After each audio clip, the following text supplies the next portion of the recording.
Bonjour à toutes et à tous et bienvenue sur la chaîne, je suis June Thunder et aujourd'hui on se retrouve pour parler à nouveau de Cardfight Vanguard et surtout de la VBT08 The Silver Dust Blaze, une extension qui vient de sortir chez nous alors qu'elle est déjà sortie il y a quelques mois au Japon. En fait là on accuse un gros décalage avec le Japon et on obtient enfin la VBT08 The Silver Dust Blaze. Donc je vous propose de partager ensemble mes 5 cartes que je trouve les plus intéressantes dans cette extension. Alors pour être honnête avec vous, ça a été très dur de trouver 5 cartes vraiment intéressantes dans cette extension, tout simplement parce que c'est une extension que je déteste. Voilà, la VBT08 je n'aime pas du tout, pour être tout à fait transparent avec vous, parce que je trouve que c'est une extension qui est extrêmement malsaine, on va dire. C'est une extension qui set up un nouveau level en termes de power creep, avec des unités toujours plus fortes, qui atteignent des paliers toujours plus hauts, qui font toujours plus de multi-attaques, toujours plus d'aggro en fait.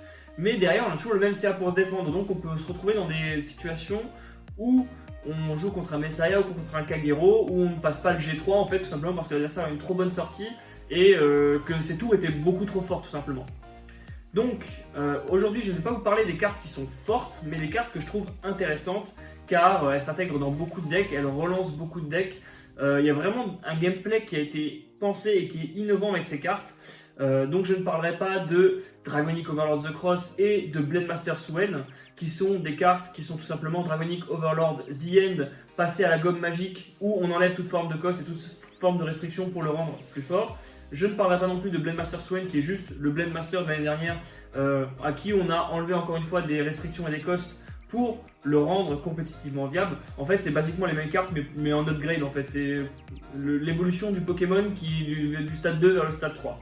Voilà, pour vous donner un exemple concret, Dragonic Overlord The End, donc qui est sorti dans la VEB07 Heroic Evolution, était une carte vraiment très forte, puisque elle permettait de faire 3 attaques de VG, ce qui est toujours d'ailleurs très fort. 3 attaques de VG avec force 2 ou force 1, ça c'est comme vous voulez, avec des 4, etc. Mais surtout en fait, c'est une carte qui avait un certain nombre de restrictions, c'est-à-dire que déjà il vous fallait que vous ayez un Overlord dans la Soul pour activer son effet, enfin pour activer l'un de ces deux effets. Ensuite, il fallait que vous ayez une taille de main maximum, puisqu'il fallait que vous ayez 4 en main maximum pour déclencher l'un des restands. Et après, il y avait un discard 3, etc. dans l'équation. Donc voilà, c'est une carte qui était très forte, mais avec beaucoup de restrictions. Et là, aujourd'hui, nous sortent Dragonic Overlord The X, ou The Cross, c'est comme vous voulez, qui est une carte qui est très intéressante sur le papier, puisqu'elle vous permet de payer un Soul Blast, aller chercher n'importe quel Overlord dans votre deck, et le mettre dans la Soul. Et ensuite, Dragonic Overlord The X, ou The Cross, gagne tous les effets de l'Overlord que vous avez mis dans la Soul. Donc ça, c'est vraiment je trouve, sur le papier, ça vend un peu du rêve en fait, je trouve ce type de carte. Parce qu'on peut se dire, voilà, on peut jouer avec tous les Overlords possibles sortis jusqu'à présent, et ça donne une certaine versatilité à la carte. Mais vous verrez qu'en fait, la carte, elle a d'autres effets, qui fait qu'il y a clairement marqué sur la carte « Jouez-moi avec Dragonic Overlord The End ». Alors le premier effet, c'est que quand un effet de carte va compter le nombre de cartes dans votre main, il est regardé comme 0, c'est-à-dire que avant The End, vous deviez avoir 4 cartes maximum en main pour déclencher le restand. Là, l'effet de The Cross dit que votre main est comptée comme 0. Du coup, ça veut dire que vous pouvez avoir 10 cartes en main, vous faites bon, j'ai 4 cartes en main, je peux restand, voilà. Donc voilà, donc là ils font déjà sauter une partie de la restriction de The Cross, de The End, pardon. Ensuite, la restriction d'avoir un grade 3 en Soul, vu que c'est The Cross qui obtient les capacités et que vous avez mis votre The End en Soul, bah là aussi, la restriction elle saute. Donc vous avez déjà 2 restrictions sur 3 qui sautent. Et ensuite, ils ont une restriction qui dit, enfin, Dragonic Overlord The Cross a enfin un autre effet qui dit que si votre adversaire est grade 3 ou plus, le drive de cette unité ne peut pas passer à 0. Donc il faut savoir que Dragonic Overlord The End, il avait une autre restriction qui était que sa première attaque était à 2 drives, la deuxième attaque était à 1 drive et la troisième attaque était à 0 drive. Donc en fait il perdait 1 drive à chaque attaque. Et là en fait cette restriction aussi elle saute, puisque du coup The X c'est 2 puis 1 puis 1. Si l'adversaire est grade 3, sinon c'est 2 puis 1 puis 0. Mais voilà, en gros votre adversaire il est grade 2, il doit se prendre 3 attaques de Vanguard sous force 2, potentiellement sous d'autres cartes comme Calamity Tower, etc. Donc voilà, donc on a une carte qui offensivement, en fait on prend la carte de l'année dernière, on enlève toutes les restrictions, sauf le cost, c'est bien sous Blast 1, et voilà, c'est la nouvelle carte. Voilà. Donc basiquement, ça c'est un exemple de game design que je trouve d'une fainéantise incommensurable. Donc Dragonic Overlord The Cross, c'est pas une carte que j'aime plus que ça, tout comme Suen, vous prenez Blade Master l'année dernière, vous enlevez le cost de Soul Blast 1G3 et vous avez Tala, le nouveau Blade Master de l'extension. Donc voilà, le game design de Kagero est assez feignant sur cette extension, donc j'ai pas trop envie d'en parler, j'en ai déjà dit beaucoup trop pour cette vidéo. Mais là maintenant, on va passer aux meilleures cartes, celles que je préfère de cette extension. Alors il faut savoir que dans cette extension, il y a 4 clans. Donc il y a Kagero, dont on vient déjà beaucoup parler, OTT, Link Joker et le cadavre de Dimension Police, puisque ils ont eu, je pense, l'une des pires VR de tous les temps. Alors peut-être pas de tous les temps, il y a eu vraiment des VR très très moyennes, mais je trouve que, enfin vraiment, la VR sur cette extension elle est inexistante. Et d'ailleurs dans le stream ils l'ont passé un peu, quand ils devaient l'annoncer, ils n'ont même pas annoncé qu'ils devaient la révéler dans le stream du jour, ils l'ont juste mis comme ça, tenez, c'est Gongalo. Faites ce que vous voulez avec, mais c'est nul. Hein. Voilà, ils l'ont passé en scred en mode si on l'annonce pas, il n'y aura pas de hype et ça va passer tout seul quoi. Mais les joueurs d'épée attendaient quand même ce grand galop et malheureusement il n'est pas à la hauteur de ce qu'on peut attendre. Mais du coup ça fera un deck budget Dimension Police. Voilà, passons maintenant sans plus attendre aux 5 cartes que j'ai préférées dans cette extension. Et la numéro 5 c'est Black Dressed Outstanding Deity Black. Alors on commence par ce qui aurait dû être la VR Dimension Police, qui est une triple rare et qui a 2 effets. Donc le premier c'est un effet Act en Vanguard Circle qui dit que vous pouvez payer un Counter Blast et 3 de vos unités en front row prennent plus 10 000. Ça c'est vraiment solide. Ensuite vous avez un autre effet qui dit qu'en Vanguard Circle, à la fin de la battle où il est attaqué, vous regardez 7, vous révélez jusqu'à un grade 3 que vous mettez dans votre main et vous mélangez votre deck. Et si le Vanguard adverse est grade 3 ou plus, vous pouvez justement défausser 2 cartes de votre main, raider un grade 3 autre que Black depuis votre main en stand et l'unité prend plus 10 000 et un drive. Donc en gros vous avez un sorte de rewrite / restand Vanguard qui est vraiment cool. Mais là où la carte elle est vraiment sympa, c'est déjà c'est une triple rare donc ça vaut pas aussi cher qu'une VR, mais ça vous permet de faire énormément de decks Dimension Police avec. Déjà la synergie évidente c'est avec les 2 cartes de l'extension Metalborg Sinbuster et Urbuster. Urbuster on s'en fout un peu mais c'est surtout non c'est l'inverse. Non, c'est Sinbuster qui nous intéresse. Sinbuster, il dit quand il est placé en Vanguard Circle, vous pouvez aller chercher Urbuster et le call en rear. Et du coup, ce que vous faites, c'est que vous tapez avec un rear sur un marqueur force 1 ou force 2. Vous tapez avec votre Vanguard, qui est donc Black. Vous raidez votre Sinbuster. Vous allez chercher votre Urbuster et là, vous débloquez une 5e attaque. Avec 2 cartes, vous pouvez même débloquer une 6e attaque. Mais en gros, vous combinez Self-Stamp Vanguard.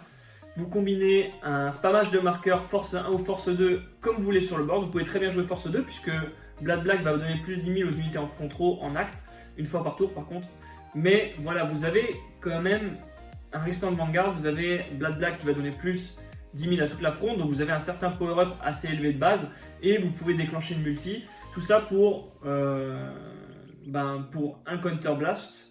Et après, vous avez aussi le fait que ce soit une triple rare et que Sinbuster et Urbuster soient 2 doubles, ce qui en fait l'un des decks les plus budget de cette extension, voire le deck le plus budget de cette extension. En fait, si vous êtes joueur d'épée ou alors que vous trouvez juste Black trop stylé, je trouve que cette extension offre un bon point de départ à n'importe quel nouveau joueur qui aimerait se mettre au jeu. Vous pouvez très bien jouer en fait avec ce deck d'épée pour une centaine d'euros en fait, ce qui est relativement budget dans le standard actuel. Après, ce qui est vraiment cool aussi, c'est que Black en fait, il rentre aussi très bien dans un deck par exemple, qui valorise très bien en fait les anciennes cartes qui sont sorties jusqu'à présent.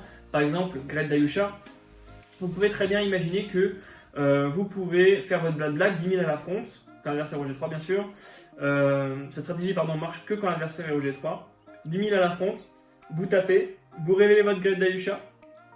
Vous raidez Great Dayusha par l'effet de Black. Vous pouvez pas le raider vous pouvez pas aller chercher par Black et le raider depuis la main par son propre effet. Il y a un problème de timing que Bushiroad a expliqué. Mais voilà, en gros, Black, 10 000 à la front, je tape, je vais chercher mon Great Dayusha, je le raid par l'effet de Black en stand. Du coup, je débloque un nouveau marqueur, potentiellement force 2, et s'ajoute aux 10 000 de Black les 10 000 de Great Dayusha lorsqu'il est placé lorsqu'il est placé, il donne 10 000 à 3 cartes en front, je crois, pareil comme Blood Black. Du coup, vous avez des colonnes qui ont pris 20 000 et vous avez potentiellement débloqué 1 ou 2 marqueurs force 2 en fonction de si vous avez reride ou pas ce tour, ce qui est vraiment cool. Et après, vous avez d'autres rires d'épée qui peuvent permettre de soit faire de la multi, soit augmenter la puissance de vos paliers. Donc je trouve que Blood Black est relativement solide.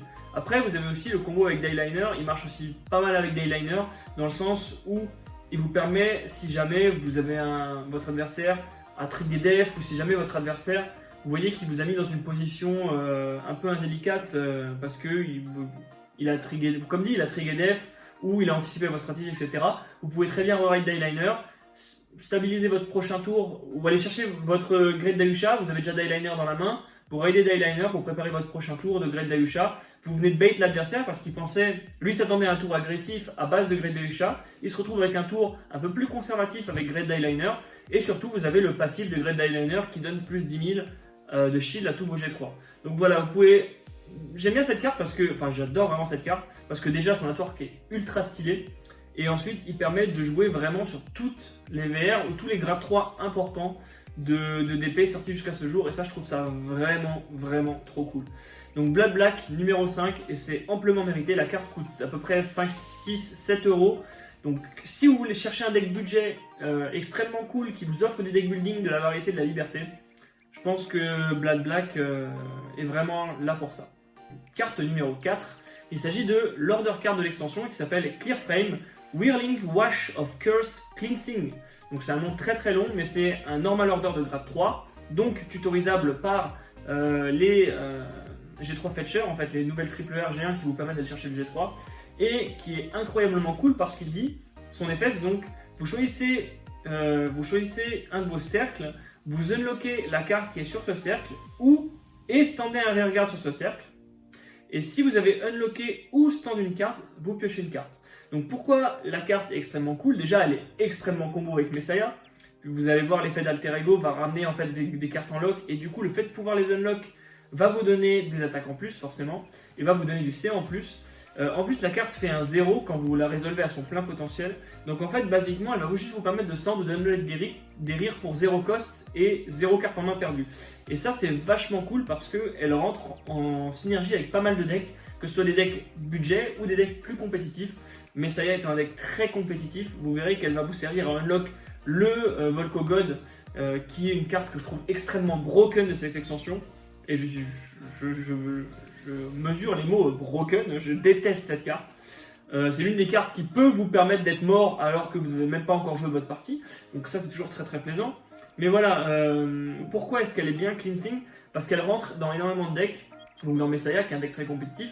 Elle permet de relancer un peu Mega Colony par le combo Watergang, donc c'est-à-dire que si vous avez un Watergang en reste sur le board que vous avez call par les Fana Stack Beetle ou des choses comme ça, vous faites Cleansing dessus, vous piochez une carte par Cleansing, vous envoyez Watergang en soul, vous piochez 2 cartes, donc vous avez fait un C en main, plus 3 pour un CB1, donc c'est grave cool, surtout que c'est un grade 3, donc tutorisable dans Mega Colony par les Machining Hornet et Machining Mantis. Donc ça fait un deck qui... Enfin ça donne une nouvelle dimension à Megako et ça c'est vachement cool. Autre deck dans lequel la carte peut vraiment être cool, c'est dans Nova Grappler, tout simplement pour restand votre Jack pour 0 cost, ou dans Asura Kaiser pour restand des unités que vous avez inclinées, pour restand votre Shout qui est offert du CA. Dans Asura Kaiser c'est aussi un grade 3, donc si vous le checkez vous pouvez restand des unités en battle. Donc voilà, c'est un grade 3 qui n'est ni un rearguard ni une carte morte dans votre main. Je trouve que cette carte elle est vraiment cool, et ça peut aussi être une carte de match-up. Si jamais vous tombez, si jamais demain Mega Colony c'est genre trop fort et que la PR qui empêche de stand une colonne devient vraiment trop forte, ben cleansing en main deck, on s'en fout. Cleansing en main deck, on ressent un rire important et voilà, on pioche une carte, on a perdu 0 CA mais on a contrecarré l'effet de la méga colonie. Après, je sais pas s'il y a d'autres decks dans lesquels Cleansing peut vraiment être sympa, mais là, en l'occurrence, je trouve que la carte est vraiment cool de par le nombre de decks dans lequel elle rentre et tout simplement de son effet en fait. Je trouve ça vraiment sympa comme carte et une carte vraiment à fort potentiel pour l'avenir. Ensuite, on a la VR de OTT Supreme Heavenly Battle Deity Susano. Alors, je trouve que OTT, c'est pas le meilleur deck de l'extension, mais c'est un deck qui a profité du meilleur game design, je trouve. Ils ont une nouvelle mécanique qui est vraiment cool, qui consiste à révéler le top de votre deck et à faire des choses avec ce top deck. Donc, soit vous le révélez et vous avez le Diviner Yachimata Iko, qui est un garde restrict qui va empêcher l'adversaire de garde avec le type de carte que vous avez sur le dessus de votre deck. C'est-à-dire, si vous avez une normal unit sur le dessus de votre deck, votre adversaire ne pourra garde qu'avec des normal units. Si vous avez une trigger unit sur le dessus de votre deck, votre adversaire ne pourra garde qu'avec des trigger units. Vous avez aussi du coup Susano qui va révéler les cartes du dessus de votre deck et qui va activer les triggers en fonction, enfin les triggers révélés. Donc ça c'est grave cool parce que ça vous permet, c'est un nouveau gameplay en fait qui est vraiment intéressant je trouve. Et vous avez aussi un certain nombre de cartes qui marchent avec le fait d'être révélées au-dessus du deck. Donc d'être révélées quand elles sont au-dessus du deck.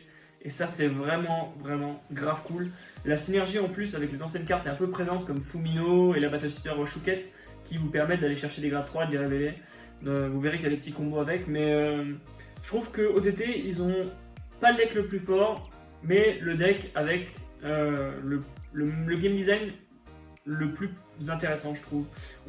Susano permet énormément de versions possibles. Donc son effet, je rappelle, c'est quand elle est placée, on regarde les top 2 de cartes du Susano deck, on révèle jusqu'à une carte qu'on met au top et l'autre va au bottom. Et ensuite, enfin le reste va au bottom, donc on peut révéler 0 et mettre les deux au bottom. Ensuite, on a un effet hack qui dit CB1 Soul Blast 1. On révèle 2 cartes dessus du deck et on les met dans notre main et on active tous les effets de trigger des cartes révélées. Et ensuite, si on a un grade 3 en soul, on révèle 3 cartes. Donc en gros, c'est un triple drive check, sauf que en fait, on révèle les cartes à notre adversaire. Enfin, c'est un drive check en fait, tout simplement. C'est voilà. Et après, en fait, vous avez, grâce à ce deuxième effet, plusieurs versions possibles. Encore une fois, Susano, c'est un deck que moi j'ai fait. Pas parce que c'est le deck qui me plaisait le plus, mais parce que je trouve que c'est le deck le plus intéressant. Je trouve qu'il y a énormément de cartes qui sont, enfin énormément de builds possibles. Donc alors vous pouvez soit jouer des anciennes cartes comme Uriale et essayer de révéler des grades 3 pour les mettre en soul, débloquer directement les 3 drives de Susano et aussi avoir des pièces de combo pour que votre win condition soit le dire et que vous puissiez dire en fait le plus rapidement et le plus efficacement possible. Donc ça c'est une des variantes possibles de Susano. Ensuite vous avez l'autre variante qui consiste à gagner grâce à Diviner, et son nom est trop compliqué, mais voilà, vous voyez le garde restrict. Donc en gros vous révélez la carte et en fait Susano, vous mettez tous les crits que vous avez sur ce garde restrict qui est très puissant. Et ensuite, vous utilisez des effets de révélation pour vous assurer qu'au-dessus de votre deck, vous avez une normal unit, vous tapez avec lui, et du coup, votre adversaire ne peut garder cette grosse colonne avec beaucoup de crits qu'avec des normal units, ce qui est très compliqué. Surtout sur les decks Axel qui vont tendance à jouer un peu moins de G1, plus de G2, etc. Donc ça va obliger l'adversaire aussi à garder avec des pièces de combo, avec des rires qui sont actifs sur son terrain et qui ne sont pas censés être utilisés pour garde. Donc c'est une utilisation contre-productive de la garde puisqu'on a tendance à vouloir garde avec nos gros shields et là on va forcer la garde avec des petits shields. Donc c'est voilà, ça c'est la deuxième variante du deck Susano. Et après vous avez chacun fait un peu sa sauce en fait en fonction de ce qu'il veut jouer ou pas. Vous avez différents win-con entre est-ce que je vais jouer Tetramagus pour mettre des crits sur le dessus de mon deck ou est-ce que je vais jouer la nouvelle G1 qui va mettre une normal unit au-dessus de mon deck et gagner 15 000, comme ça je passe des paliers en plus, mais c'est des triggers en moins, mais c'est des grades 3 qui vont, lorsqu'ils vont révéler, vont avoir des effets, etc. Donc je trouve qu'il y a énormément de builds possibles pour OTT grâce à Susano notamment. Et voilà, vous pouvez vraiment avoir 30 joueurs OTT à un tournoi et que les 30 aient un deck totalement différent. Enfin, peut-être pas totalement différent, mais vous pouvez vraiment avoir des grosses différences entre les builds Susano, entre ceux qui vont utiliser Urial, Dir comme wincon et ceux qui vont utiliser le Diviner. Mais surtout, après, dans le main deck, vous allez avoir des techs plus ou moins adaptées, plus ou moins intéressantes qui vont être jouées entre les différents decks. Donc voilà, Susano, une réussite en termes de game design. Ensuite, carte numéro 2, il s'agit de Link Joker Alter Ego Messiah. Donc j'avais pas envie de parler de Volkogod qui pour moi est une carte extrêmement broken. Par contre Alter Ego Messiah ça va, j'aime bien la carte. Donc Alter Ego Messiah elle a deux effets. Le premier, c'est que Soul Blast 1, et vous pouvez mettre jusqu'à un total de 2 cartes avec des noms différents depuis votre drop zone en rear, en lock. Donc ça c'est déjà pas mal puisque vous recyclez votre drop zone et plus la partie va avancer, plus votre drop zone va s'avérer être une toolbox. Vous allez invoquer des cartes en lock, donc c'est plutôt pas mal. Et ensuite, quand elle attaque, vous pouvez choisir n'importe quel nombre de n'importe quel joueur, n'importe quelle carte block sur le terrain des deux joueurs et les unlock. Et les unités unlock vont prendre 10 000. Donc ça c'est vraiment cool parce que en fait vous allez Soul Blast 1, invoquer les cartes en lock sur votre terrain. Et ensuite vous allez pouvoir justement les unlock et elles vont gagner 10 000. Donc vous allez pouvoir en fait, si vous bloquez tout votre terrain, attaquer et tout votre terrain va prendre 10 000. Ce qui est plutôt pas mal. Mais l'intérêt c'est aussi d'utiliser Cleansing, donc l'order card qu'on a vu juste avant, pour unlock les pièces de combo que vous ramenez. Après vous avez des pièces de combo qui vont se lock une fois la battle effectuée, se lock elle-même. Et du coup vous allez déclencher comme ça de la multi-attaque en les unlockant, etc. Donc Alter Ego Messiah est vraiment cool parce qu'il vous permet de récupérer les pièces de combo de votre drop zone, de les mettre sur le terrain en lock et après de déclencher de la multi ou des grosses colonnes ou de la multi à grosses colonnes avec. Et ça va permettre d'être une carte assez versatile en fait. Si jamais vous avez envie d'être agressif, vous pouvez récupérer des G1 plutôt agressifs. Comme, là j'ai pas des... vous pouvez déjà récupérer votre Volkogorg, c'est une carte que j'aime pas trop. Mais ensuite, vous pouvez récupérer, je cherche le nom de la carte. Je ne sais plus, mais voilà, vous pouvez récupérer ce fameux G1 on hit qui va mettre de la pression, etc. Je sais plus comment ça s'appelle. Je crois que c'est une commune ou une rare. Mais voilà, en fait, vous pouvez avoir un gameplay plus agressif ou plus conservatif. Vous avez aussi une carte qui dit quand elle est unlock, vous piochez un. Donc tout dépend de comment vous voulez jouer. Votre drop zone devient une seconde main et Alter Ego va pouvoir s'en servir pour poser en fait les rears dont vous avez besoin sur le terrain. Donc la carte devient assez versatile. Et la versatilité, c'est toujours très cool. Et en parlant de versatilité, voici la carte que j'adore dans cette extension, la carte qui est l'exemple même du bon game design, qu'on veut voir tous les jours, parce que vraiment, mais j'adore cette carte, vraiment, celle que je préfère, c'est Goddess of the Sun Amaterasu. Donc, Goddess of the Sun, elle a deux effets, et vous allez voir que ces deux effets sont incroyables sur moi. Donc, alors, auto dans le deck, quand vous révélez cette carte par un carte d'effet, vous pouvez bind de la top card du-dessus de votre deck, et l'un de vos vanguards gagne 10 000 crit. Donc, virtuellement, alors, prendre avec des grandes pincettes ce que je dis, virtuellement, vous jouez plus de crits que les decks normaux, puisque cette carte, en fait, quand elle est révélée, vous pouvez la bind et elle est considérée comme un critical trigger. Mais vous pouvez aussi l'ajouter à votre main par Ameno Murakumo, donc qui est le G3 Fetcher de OTT, et bind une carte random dessus de votre deck. Si vous avez de la chance, dans le meilleur des scénarios, une normal unit. Si vous n'avez pas de chance, un crit, donc là c'est des équivalents à peu près. Mais du coup, votre Vanguard gagne 10 000 crit. Donc, votre Vanguard peut gagner des crits en révélant des normal units, dont Goddess of the Sun Amaterasu.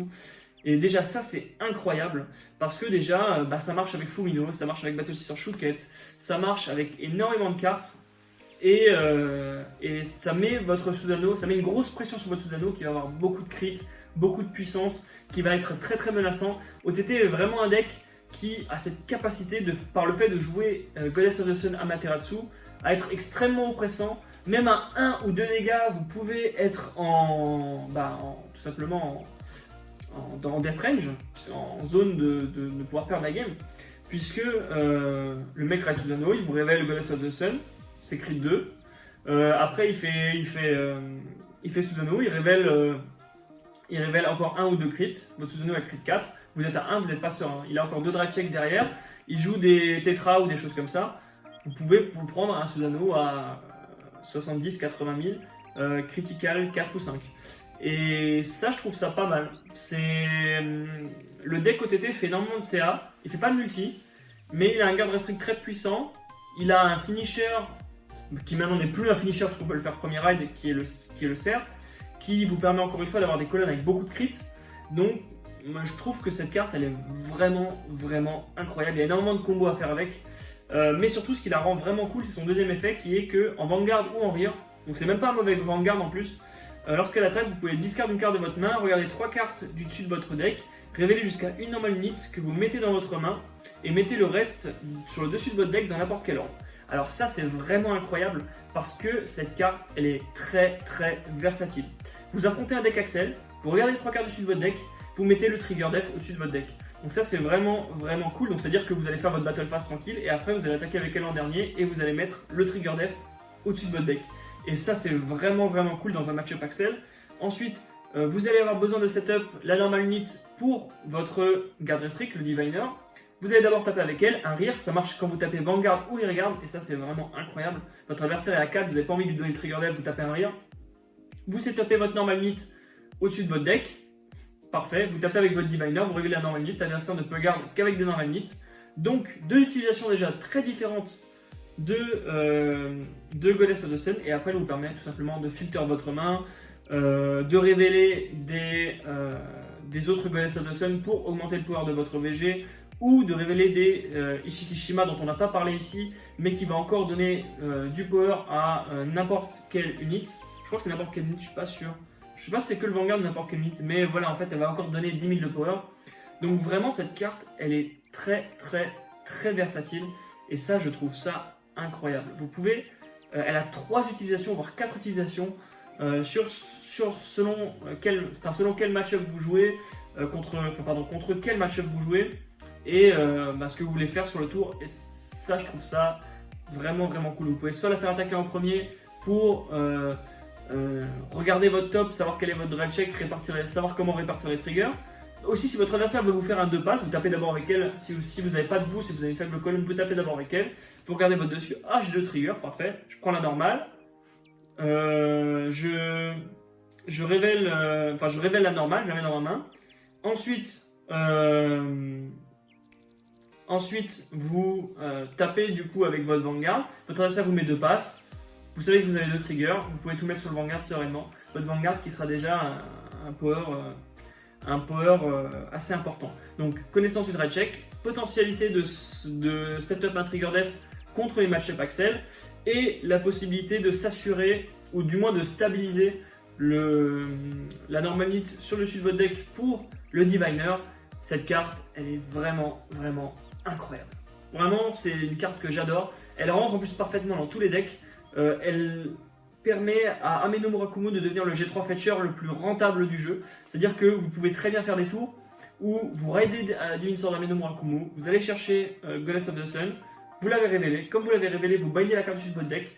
Votre Vanguard est déjà de base à 23 crit 2 puisque vous avez révélé une carte. Du coup, vous avez les 5000 de Ameno Murakumo, les 10 000 de Goddess of the Sun Amaterasu. Et voilà, vous tapez avec un G1 à 23 crit 2. Et là, vous avez potentiellement encore un trigger sur le dessus du deck. Et donc, si vous checkez un crit, votre adversaire prend 3 dégâts rien que sur votre attaque de G1. S'il n'a pas de quoi se défendre. Et ça, c'est vraiment incroyable. Cette sensation, elle est vraiment cool. Donc, je ne saurais vous dire tout l'amour que j'ai pour Goddess of the Sun Amaterasu. Une carte qui est vraiment en termes de game design incroyable. Car rentre dans tous les decks. Elle peut aussi être jouée dans Suku. Elle peut être jouée dans toutes vos versions de OTT. En standard comme en premium. Elle a 4 utilisations différentes dans le deck, elle s'adapte parfaitement en fonction de la situation, j'adore cette carte. Voilà, franchement je vous le dis, j'adore cette carte. Et voilà, c'est tout pour moi sur la VBT08 The Silverdust Blaze, qui est une extension qui est pas spécialement passionnante, mais vous inquiétez pas, on aura beaucoup de choses à dire sur la suivante, VBT09 Butterfly Moonlight, qui est vraiment... Pour moi, je trouve une extension qui est très réussie. Les 4 clans présents dans l'extension sont très forts et se valent compétitivement parlant. C'est-à-dire que les 4, même s'il y en a un qui sont plus représentés en top de tournoi que d'autres, les 4 restent quand même dans le haut du panier de ce qui se fait en termes de deck compétitif. Et donc, on aura l'occasion d'en parler lorsque l'extension sortira.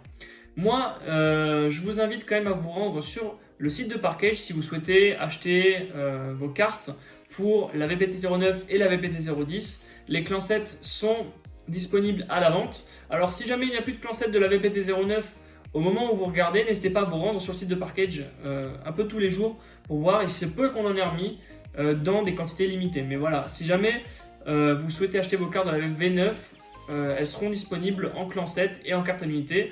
Et les clans 7 de la VBT10 sont déjà disponibles et il y en a déjà pas mal qui sont partis, donc n'attendez pas trop. Juste pour vous rappeler aussi qu'on vend le deck Majesty Lord Blaster, qui est un deck compétitif vraiment très intéressant puisque c'est un deck compétitif à moins de 100 €. Donc vous avez la deck box et les sleeves qui sont aussi de qualité pas dégueu, donc je pense que c'est un bon moyen d'entrer dans le standard ou un bon moyen de se remettre dans le standard pour pas très cher, donc n'hésitez pas à consulter ce produit pour voir si ça peut vous intéresser tout simplement. Voilà, moi je vous dis à la prochaine sur la chaîne. Salut!